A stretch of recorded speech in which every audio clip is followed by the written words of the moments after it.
On va vous commencer avec Jacques Dubois pour enchaîner ensuite sur une table ronde sur le Proust de Bourdieu.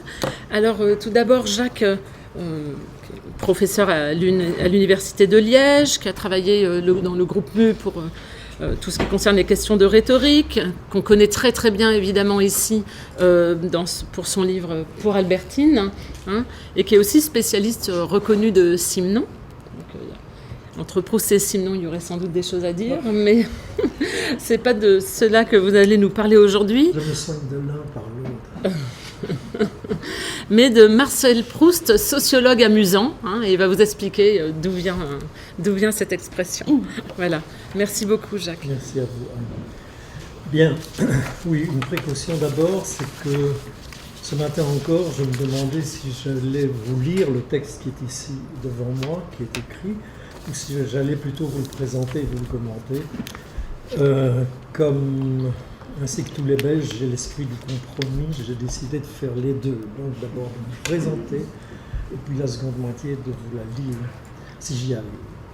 Voilà, Marcel Proust, sociologue amusant en effet.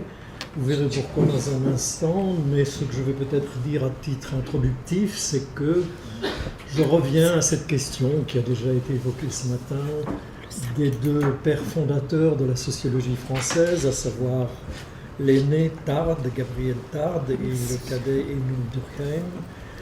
Je ne vais pas rappeler ce qui est trop connu tout de même, mais enfin, c'est qu'ils étaient dans leur statut déjà très opposés, dans leurs convictions sociales aussi. Ainsi, Tarde était professeur au Collège de France pendant que Durkheim enseignait à la Nouvelle Sorbonne. Leur théorie, j'en dirai un mot, donc je reporte. Et surtout, ils se sont pas mal disputés. Enfin, il y avait je ne sais pas dans quelle mesure et jusqu'à quel point, mais enfin, il y avait des agressions de l'un à l'autre. Sachant que Gabriel Tarde était une espèce de sociologue mondain, on a dit ça, c'est pas toujours aimable, mais enfin, s'agissant de Proust, ça peut passer. Sociologue mondain, tourné vers ce qui est plutôt une psychologie sociale. Mais comme vous l'avez vu dès ce matin, il ne nous est pas tout à fait oublié. Et je dirais même qu'il y a une sorte de retour de Tarde, pas nécessairement à propos des études proustiennes, mais de façon plus générale. Durkheim, lui, est un homme qui a vraiment fondé une discipline et une méthode. Et sans doute, tout à l'heure, vous vous rendrez compte que c'est plutôt de l'autre côté que je me tiens, que je me sens quand je lis Proust, mais enfin, on peut dire aussi que finalement le fossé qu'il y a entre eux, et je l'entendais ce matin dans l'exposé de notre collègue, ce fossé me paraît se réduire ou en tout cas prendre des formes très différentes de ce qu'on a connu. Voilà. Alors, dernière précision, c'est que dans un instant, je vais vous présenter, pour essayer d'éviter ce qui peut y avoir d'indigeste dans l'exposé des théories, j'ai choisi de procéder comme suite. J'ai repéré dans la recherche, et c'est pas bien difficile aujourd'hui, les mentions du terme sociologie. Si j'ai bien fait ma tâche, il y en a 3. Je vais m'y reporter et elles vont nous en apprendre beaucoup d'une certaine façon et j'espère en même temps nous distraire. 3 occurrences donc, et je commence par la première. J'espère que vous la voyez, je vous la lis en plus. Swann goûtait un divertissement assez vulgaire à faire comme des bouquets sociaux, c'est une belle expression, en groupant des éléments hétérogènes, en réunissant des personnes prises ici et là. Ces expériences de sociologie amusantes, ou que Swann trouvait-elle, n'avaient pas, sur toutes les amies de sa femme, une répercussion identique. Oui, la répercussion forcément, puisqu'il lui arrivait par exemple d'inviter une amie de sa femme en compagnie de la duchesse de Vendôme, ce qui flattait beaucoup l'ami en question, mais qui apprenait quelque temps après que Swann avait refait le même coup avec une autre amie plus médiocre, et toujours avec la duchesse de Vendôme, donc ce n'était pas très honorable ou flatteur. Oui, tout ça est vulgaire en effet, je dirais même c'est assez bête et méchant, et j'ajouterais encore que c'est pas l'idée que je me fais de Swann, qui est un homme plutôt élégant. Il n'y a d'ailleurs pas de suite à cela, ça arrive avec Proust, hein, c'est une sorte de petit épisode proustien qui, à ma connaissance, ne reviendra pas. Et j'en suis même venu, à partir de là, à me dire qu'au fond, celui qui est bête et méchant, ce n'est pas Swann, mais c'est Proust lui-même qui a imaginé ces expériences de sociologie amusantes. J'espère ne pas vous faire mal en disant que Proust peut être bête et méchant. Mais en tout cas, ce que je veux dire par là, c'est qu'il n'est pas rare que, dans La Recherche du temps perdu, le romancier mette en présence des gens qui ne vont pas ensemble, des gens incompatibles. C'est un procédé quasi récurrent. C'est Swann de nouveau chez les Verdurin alors qu'il est épris d'Odette et qu'il va subir toutes sortes de vexations parce qu'il est d'un rang supérieur à ces bourgeois un peu obscurs qu'il trouve là. Et puis dans La Recherche, il y a probablement un exemple éclatant de ce genre d'intrusion d'un milieu dans un autre. C'est la réception La Raspelière à laquelle va assister pour la première fois le baron de Charlus, qui désire retrouver là son protégé Morel. Et seront en scène, La Raspelière c'est près de la mer, seront là les Verdurin bien sûr, qui sont les locataires de La Raspelière, mais aussi les Cambremer, qui sont de noblesse moyenne, mettons, si ça se dit, et le baron Charlus qui fait une entrée un peu fracassante, ayant l'impression de pénétrer dans une maison plaisir. Il marque par là tout le mépris qu'il a pour ceux qui le reçoivent. Voilà. À partir de là, une succession de malentendus et de quiproquos va se produire, qui sont d'ailleurs généralement comiques. J'en citerai un peu plus loin, un exemple. Mais surtout, on va s'apercevoir que c'est une véritable lutte pour la détention du pouvoir symbolique, du pouvoir culturel, et même du prestige tout court. On parlait du prestige ce matin. Par exemple, Charlus étant très soucieux de ne pas se laisser marcher sur les pieds. Donc, voilà, une première forme, si vous voulez, de caractère social ou sociologique. Ce sont ces formes d'intrusion. J'ai même envie de dire que Marcel lui-même, je parle cette fois-ci du héros, est un drôle d'intrus en quelques circonstances. Il arrive à plus d'une fois qu'il n'est pas très sûr d'avoir été invité à une réception et qu'il force un peu la porte. Il y a chez lui un côté, décidément je ne suis pas tendre avec lui ce matin, mais c'est un peu exceptionnel, il y a chez lui un côté pique-assiette ou même écornifleur qui m'apparaît de plus en plus. Enfin, c'est pas gentil de dire ça.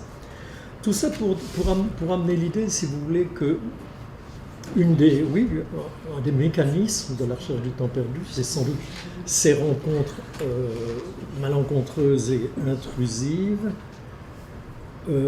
Mais il faut étendre la réflexion et l'enquête un peu plus loin et faire remarquer que c'est pas seulement de personne à personne que ces divisions ou ces conflits peuvent se présenter, mais ce peut être à l'intérieur d'un même être. Et nombreux sont, dans La Recherche du temps perdu, les personnages que je dirais clivés ou divisés, tiraillés qu'ils sont entre deux tendances, deux désirs, enfin, etc.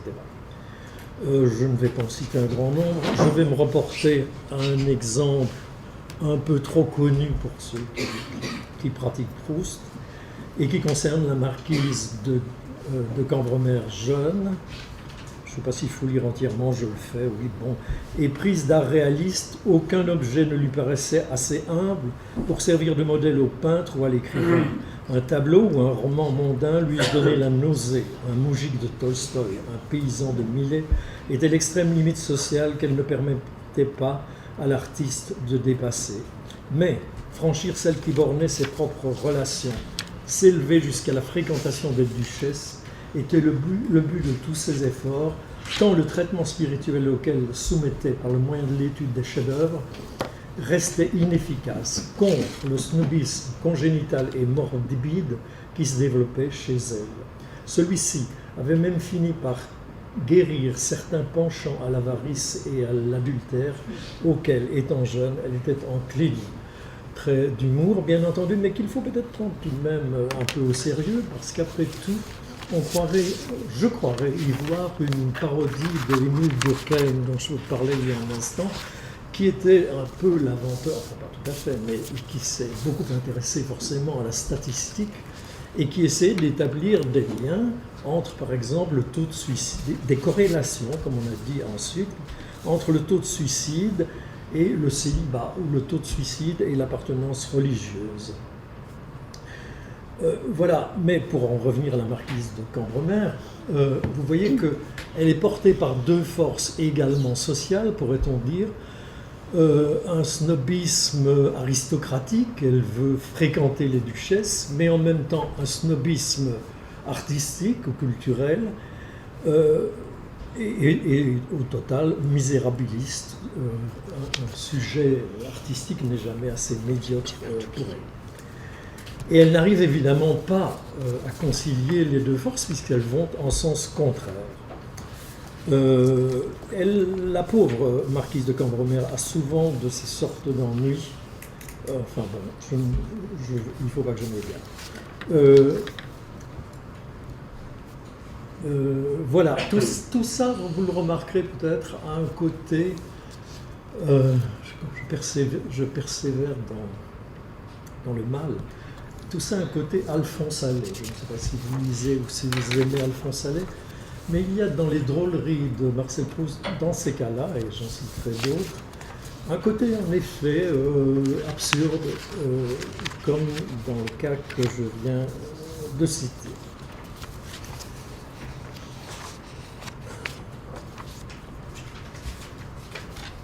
Voilà. Ça, c'était pour mon préambule. Et déjà, j'en viens à ce thème que je vous annonçais, à savoir, qu'en est-il de Tarde, qu'en est-il de Durkheim s'agissant de Proust. Tout un courant parmi les Proustiens, on en a cité ce matin, Anne Henry par exemple, a eu tendance à privilégier la sociologie tardienne, au nom, à mon avis, essentiellement, je vous le disais, de ce qu'elle est de façon prépondérante, une sociologie individualiste, une sociologie où les individus font société par leur action, par leurs interactions. Et je crois qu'en effet, si on veut aujourd'hui comprendre Tarde, il faut peut-être le relier à des psychosociologues ou des sociologues plus récents. Et par exemple, Irving Goffman, le Canadien, dont la théorie prolonge assez bien, explore assez bien tout ce qu'il y a de théâtre de la vie quotidienne dans la recherche du temps perdu. Donc, cette société, la société proustienne est une société mimétique, qui renvoie surtout, à travers la vie des salons, à tout un interactionnisme dont on ne peut ignorer la présence chez le romancier et qui doit bien à la sociologie de Tarde. Cependant, cette façon de tirer le Proust tardien du côté d'un certain individualisme passe essentiellement par un ouvrage de Tarde souvent cité, ce sont les lois de l'imitation. Or, voir dans La recherche du temps perdu un grand roman de l'imitation ne m'a jamais véritablement convaincu. C'est vrai qu'il y a des faits de cette espèce qui sont mentionnables, si vous voulez.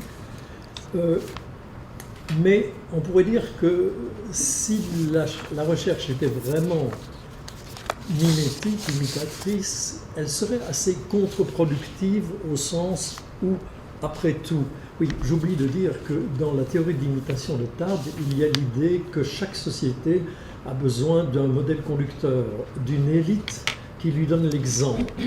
En théorie, ce devrait être les guermantes dans le cas qui nous intéresse. Or, justement, si on parcourt la recherche tout au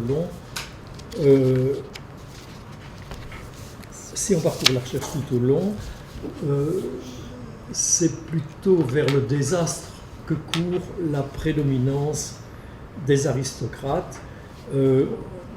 Vers la fin, enfin je crois que c'est dans l'avant-dernière section de la recherche, il est dit que le faubourg Saint-Germain court à la faillite.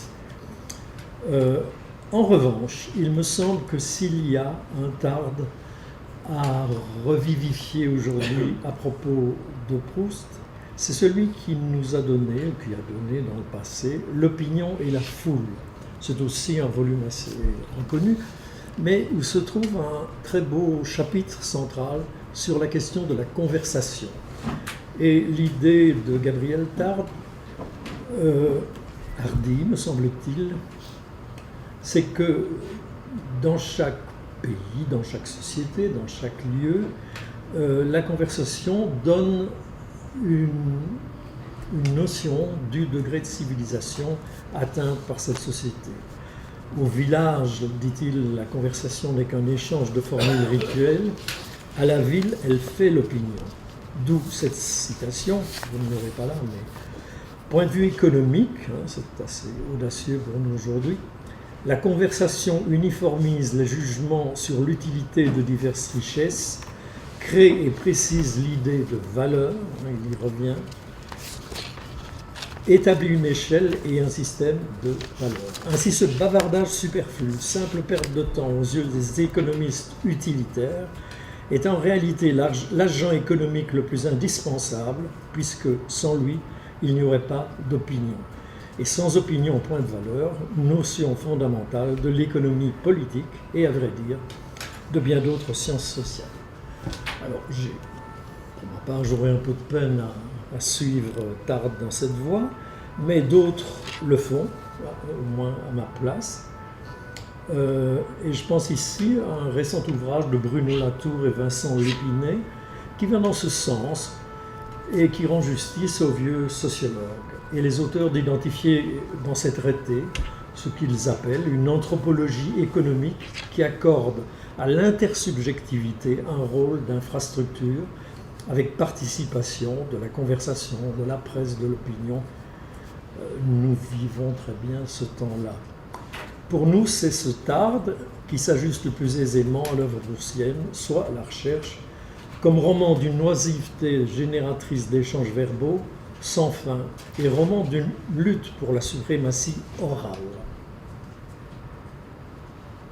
Je donne ensuite, mais je passe, quelques exemples de la manière dont les conversations si nombreuses dans la recherche et si instructives bien souvent, comment ces conversations peuvent pousser à l'action. C'est à travers ce que dit Albertine que Marcel, un jour dans sa chambre, ose lui donner un baiser, ose lui donner le premier baiser qu'il lui donnera. Et ceci parce qu'elle emploie des idiolectes dans son discours dont il se dit, aujourd'hui on dirait, elle a couché, si vous voulez. Donc elle a connu des garçons, donc je peux y aller, et il la tire sur son lit. Je n'insiste pas davantage, mais en revanche, je dirais un mot un peu plus précis, d'une expression très répandue dans la recherche, que j'aime beaucoup, qui est très concise, et qui tient à en être ou n'en être pas.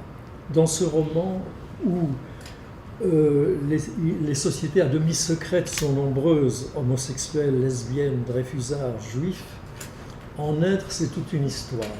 Or, l'utilisation de cette formule suscite souvent, évidemment, de nouveau des malentendus, des méprises, et c'est le cas dans cette scène à la Raspelière dont je vous parlais tout à l'heure, Monsieur Verdurin disant à Charlus, j'imagine que vous en êtes. Charlus se croit dévoilé, perdu. En fait, Verdurin dit voulait simplement lui faire un compliment sur ses goûts artistiques. Voilà.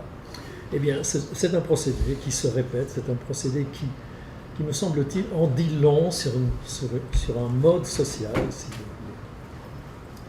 voulez. Et j'en viens à Durkheim tout en consultant ma montre. Ça va encore. Proust eût-il lu Émile Durkheim qu'il n'aurait pas trop aimé sa propension à théoriser. Il nous le dit dans le passage qui suit d'une manière qui n'est pas celle du cuistre Brichot, parce que Brichot en effet fait aussi allusion au nouveau professeur de Sorbonne. S'il y prend nettement acte de la venue d'une nouvelle science qui éveille tout un engouement chez les gens du monde, c'est pour mieux célébrer la connaissance pratique qu'a de ces mêmes gens le baron de Charlus. Et c'est dans le temps retrouvé une seconde occurrence du terme sociologie. Vous l'avez sous les yeux.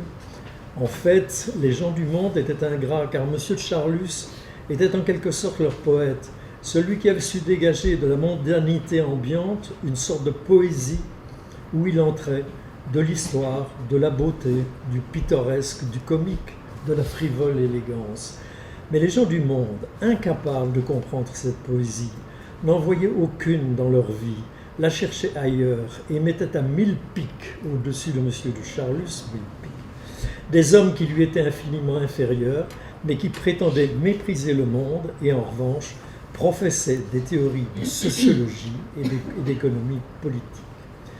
Texte superbe et plaidoyer pro-domo en faveur d'une saisie de la réalité sociale de caractère pratique et qui ose, dans le cas de Charlus, aller voir là où les sociologues ne s'aventurent guère, à l'exception peut-être de Monique et de Michel Pinson.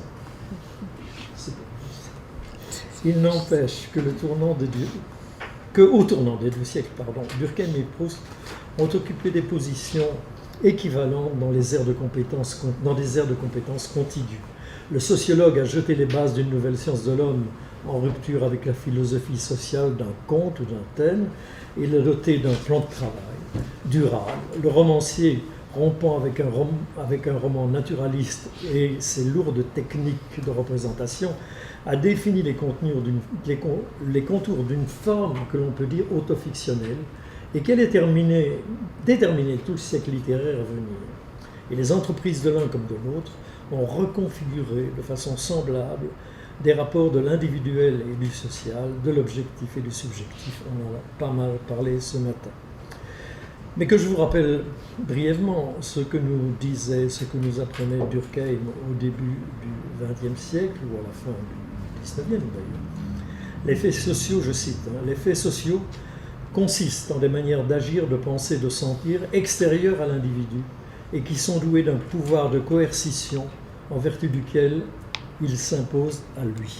Donc il y a cette idée d'autonomie par rapport à l'individu, et plus loin, n'ayant pas l'individu pour substrat, les faits sociaux ne peuvent en avoir d'autre que la société, soit la société politique dans son intégralité, soit quelqu'un des groupes partiels qu'elle renferme. Et plus loin encore, on pourrait, d'après ce qui précède, croire qu'il n'y a de fait social que là où il y a organisation définie, mais il y a d'autres faits qui, sans présenter ces formes cristallisées, c'est beau cette idée de forme cristallisée, ont et la même objectivité et le même ascendant sur l'individu. C'est ce qu'on appelle les courants sociaux. Durkheim se rend compte d'ailleurs que cette idée de coercition qu'il a employée, donc il y a l'autonomie première, il y a l'antériorité des grandes formes sociales, mais il y a la coercition qui est au fond l'action du social à l'intérieur même de l'individu. C'est-à-dire un individu qui intègre les déterminants externes, se les approprie. Ce qui, d'une certaine manière, annonce l'habitus bourdieusien dont on vous parlera dans peu d'instants.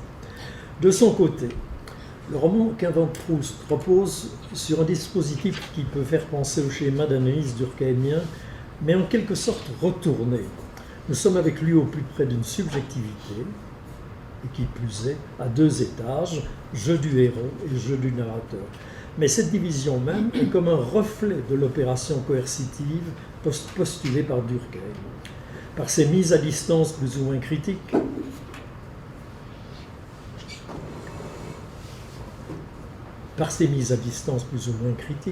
le narrateur a ce pouvoir d'objectiver les réalités intimes en les indexant sur les faits sociaux.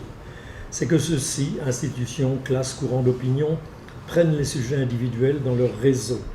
Est-ce pourquoi Swann, comme Marcel d'ailleurs, donne l'exemple de personnalités volontiers passives et soumises aux contraintes du milieu. Partant de quoi, oui, car on a souvent fait cette remarque, que si Marcel était constamment présent, Marcel héros et Marcel narrateur, au total, il agissait peu, il était plus agi que d'agir. Tout cela nous conduit à une phrase des débuts de la recherche. Notre personnalité sociale, écrit l'auteur, est une création de la pensée des autres. Ce qui est donné dans la recherche comme antérieur à toute individuation, ce sont les classes sociales clairement désignées. L'aristocratie est là depuis un Combray immémorial, le faubourg Saint-Germain est là dont l'entrée de guermantes est délimitée par un paillasson, la bourgeoisie est là qui pactise ou forme bloc, autant de territoires sociaux où se recrutent les acteurs du roman, territoire que le lecteur proustien ne peut manquer de percevoir, mais qu'il tient sans doute pour des classifications pittoresques, c'est-à-dire plaisantes au sens frivole du terme. Au point que le salon verdurin, si symbolique, sera essentiellement tenu pour burlesque, alors qu'il joue un rôle décisif dans la vie culturelle parisienne. J'aurais voulu rappeler ici un très beau livre qui n'a pas eu la visibilité qu'il méritait. C'est Proust sociologue de Catherine Bidou-Zakariasen, qui date d'une vingtaine d'années, et où elle a si bien montré combien, si on passe de salon en salon dans la recherche du temps perdu, combien une lutte, pas seulement souterraine, une lutte considérable entre deux classes, la bourgeoisie de Verdurin et de quelques autres, et l'aristocratie de toute la maison guermante, cette lutte est sans pitié et conduira à une catastrophe. Pour le Faubourg Saint-Germain, pas pour le roman ni pour d'autres. Le seul point fixe dans ce paysage chahuté est la société semi-rurale de Combray qu'incarne la famille conservatrice du héros, comme nous le rappelle le troisième emploi du terme sociologie dans le roman. Voilà, nous approchons de la fin. C'est parce que Saint-Loup était un gentilhomme que cette activité mentale, ces aspirations socialistes qu'il avait, qui lui faisaient rechercher de jeunes étudiants prétentieux et mal mis, avaient chez lui quelque chose de vraiment pur et désintéressé qu'elle n'avait pas chez eux. Se croyant l'héritier d'une classe ignorante et égoïste, Saint-Loup cherchait sincèrement à ce qu'il lui pardonnasse ses origines aristocratiques, qui exerçaient sur eux, au contraire, une séduction et à cause desquelles il le recherchait, tout en simulant à son égard la froideur et même l'insolence. Il était ainsi amené à faire des avances à des gens dont mes parents, fidèles à la sociologie Combray, eussent été stupéfaits qu'il ne se détournait pas. Alors, l'emploi du mot sociologie est assez curieux ici, puisque, qu'est-ce qu'il veut dire? Après tout, pas grand-chose d'autre que l'esprit de Combray ou l'idéologie de Combray, nécessairement conservatrice, parce que c'est Combray, parce que c'est aussi les parents de Marcel. Voilà, mais comme vous venez de le voir, le mot sociologie retrouve tout son sens lorsqu'il s'applique à cette relation étrange et d'une réciprocité malheureuse, si vous voulez, entre Saint-Loup et les étudiants socialistes, enfin on peut le supposer, mal mis. Voilà, tout ça pour arriver à mon extrême fin, rassurez-vous. Tout ça pour vous dire que c'est un bel exemple, cette troisième sociologie, parce qu'au fond, quand je vous parlais de la sociologie de l'interaction, on était plutôt du côté Tarde. Quand je vous parle de la sociologie que surpasse Charlus, on voit très bien que l'horizon, c'est celui de la sociologie de Durkheim, telle qu'elle s'enseigne. Ici, avec cette troisième possibilité, j'aurais envie de dire que c'est une sociologie proprement, spécifiquement proustienne. Et elle l'est en ceci qu'elle est toujours fondée. Tout à l'heure, nous avions des divisions qui font aussi partie de la sociologie proustienne. Ici, nous avons toute une série d'inversions et de retournements. C'est parce que les étudiants malmis ne suivent pas leur vocation de classe qu'ils admirent la bourgeoisie. C'est parce que Saint-Loup méprise sa propre classe qu'il va vers les étudiants socialistes, et ainsi de suite, si vous voulez. Je terminerai vraiment en disant que ce qui se produit avec Saint-Loup et les étudiants malmis, c'est que la conduite des deux partis est interprétable et interprétée en cascade d'inversion, chacun n'agissant comme il fait que pour une suite de mauvaises raisons. Retournement continuel du pour au contre, aurait dit Blaise Pascal. Merci.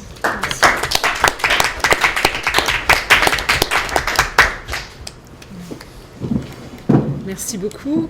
Alors, peut-être qu'avant de faire la table ronde, on peut revenir un petit peu sur... Non, ne vous retirez pas tout de suite. On a des questions à vous poser. Et de toute façon, on va vous associer évidemment à la table ronde.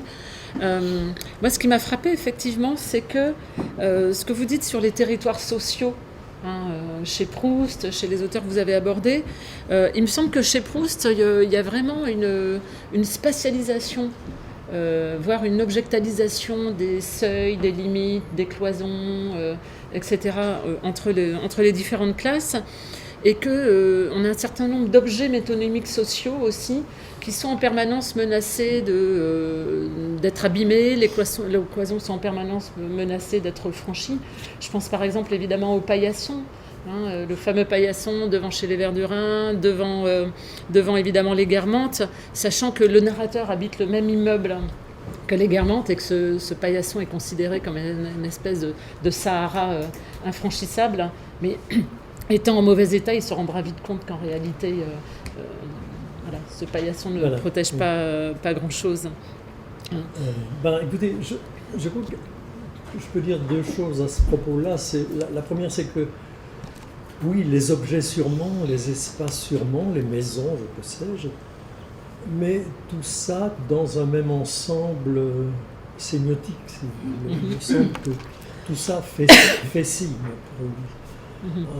Alors, par ailleurs, oui, l'espace, Proust, écrivain du temps, de la recherche du temps perdu, mais écrivain tout autant de l'espace, tout est toujours situé, et on voyage entre une série de localités qui définissent chaque fois des conditions, des comportements sociaux, enfin, Combray, c'est tout dire, Évidemment, il faut avoir lu ce qui précède pour savoir, mais enfin, pour peu qu'on l'ait fait, Combray, ce petit village amène avec lui une masse de signification sociale, dans ce cas-ci intangible, dans d'autres cas mobile, mais sûrement. Et je pense aussi qu'il y a toute la thématique de la menace sociale, avec par exemple cet autre objet métonymique de la séparation des classes qu'est l'aquarium, le grand hôtel de Balbec, qui est comme un aquarium, où le narrateur se rêve de façon très étrange des deux côtés de la ville, puisque c'est lui qui dîne du côté des La Rochefoucauld et autres aristocrates et bourgeois qui sont du bon côté, j'allais dire. De l'autre côté, il y a le petit peuple, les pêcheurs, les ouvriers, les petites gens, mais aussi il y a un écrivain qui se balade en se disant... un écrivain qui devient amateur d'ichtyologie humaine et qui se dit qu'il aimerait bien dépeindre les gens qui sont à l'intérieur. Alors c'est un écrivain qui voudrait dépeindre finalement le narrateur qui, lui, est du bon côté, entre guillemets, avec cette fameuse parenthèse sur le fait qu'un jour la paroi de l'aquarium va éclater. Et donc on voit vraiment à quel point le narrateur a une double postulation d'être à la fois le sociologue qui étudie et celui qui est étudié. Et moi, ce qui me frappe, c'est le fait que le sociologue devient... C'est là où c'est peut-être mon dada à moi, où on passe peut-être des sciences sociales aux sciences du vivant.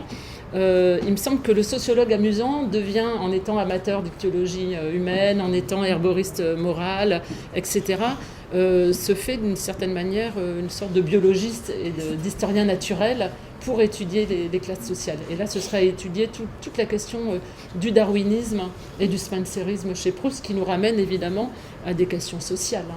Oui. Voilà. Oui, bien sûr. Vous parlez de l'aquarium, moi je dirais simplement le lift du Grand Hôtel est tout aussi intéressant. C'est tout ce qui se passe de choses dans cet ascenseur quand Marcel accompagne le liftier.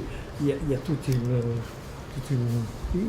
c'est un des arts de Proust, on ne le dit pas si souvent, mais par exemple l'histoire des étudiants mal mis et de